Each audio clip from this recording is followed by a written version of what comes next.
नमस्कार मैत्रिणींनो, आज आपण देव मामलेदार यांच्याबद्दल मी थोडी आपणासमोर माहिती सांगणार आहे.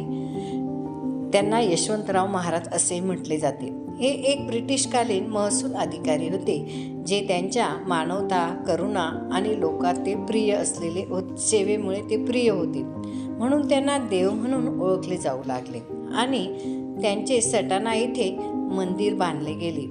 ते एक दत्तभक्त होते, ज्यांनी शासकीय सेवेत असतानाही गोरगरिबांना मदत केली आणि नंतर नोकरी सोडून पूर्ण वेळ समाजसेवेला वाहून घेतले. त्यामुळे त्यांना देव मामलेदार ही उपाधी मिळाली. आता त्यांचं पूर्ण नाव श्री यशवंत महादेव भोसेकर असे होते. त्यांचा जन्म 13 सप्टेंबर 1815 रोजी पुणे जिल्ह्यातील एका धार्मिक कुटुंबात झाला. महसूल खात्यात मामलेदार म्हणून ते नोकरी करत होते. त्यांची नोकरीची ठिकाणे येवला, चाळीसगाव, सटाणा येथे त्यांनी काम केले आणि सटाणा येथून त्यांनी निवृत्त झाले. तसंच ते स्वामी समर्थांचे भक्त होते. स्वामी समर्थांचे दर्शन त्यांना झाले असे म्हटले जाते आणि त्यामुळे दत्तभक्तामुळेही त्यांना चमत्कारांनी करण्यासाठी ते ओळखले जाऊ लागले. तसेच त्यांनी लोकहितासाठी खूप मोठं कार्य केलेलं आहे. सटाणा तालुक्यात, बागलाण तालुक्यात त्यांनी खूप गोरगरिबांना दुष्काळाच्या वेळेला मदत केलेली आहे.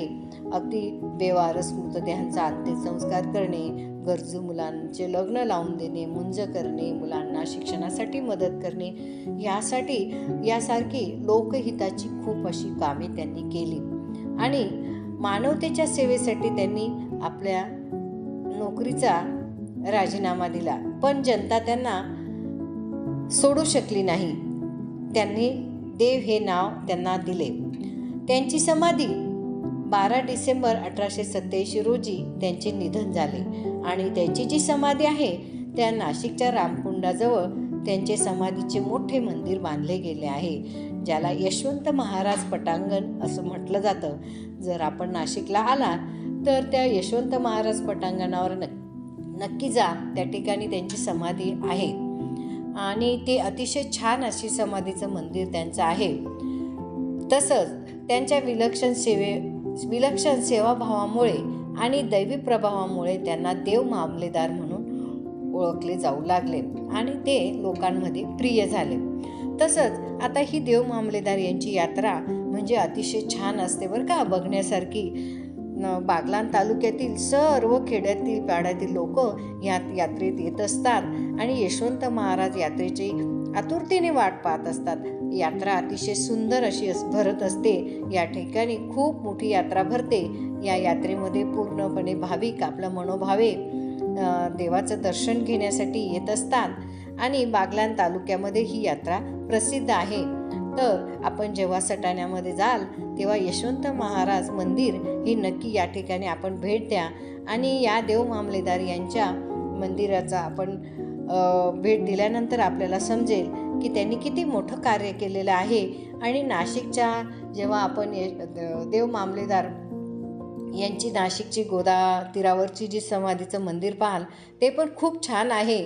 आणि हे असं या महान कार्य करणारे हे यशवंतराव महाराज म्हणून देव मामलेदार म्हणून ओळखले जाऊ लागले. आणि या महाराजांनी हे जे कार्य केलेले आहे हे लोकहिताचे कार्य आहे आणि असे जे व्यक्ती जे लोकहिताचे कार्य करतात म्हणूनच ते देव म्हणून ओळखले जातात आणि देव हा महान असतो. म्हणूनच आपण सर्वांनी आपल्याला जर हा व्हिडिओ आवडला तर या व्हिडिओला लाईक करा, शेअर करा आणि हा व्हिडिओ सर्वांपर्यंत पोचवा. देव मामलेदार यांची माहिती आपल्या बागलाण तालुक्यात सर्वांपर्यंत पोचली पाहिजे, हाच माझा संकल्प आहे. आणि आपण हा व्हिडिओ शांतपणे ऐकला त्याबद्दल सर्वांचे धन्यवाद आणि व्हिडिओला लाईक शेअर नक्की करा. नमस्कार.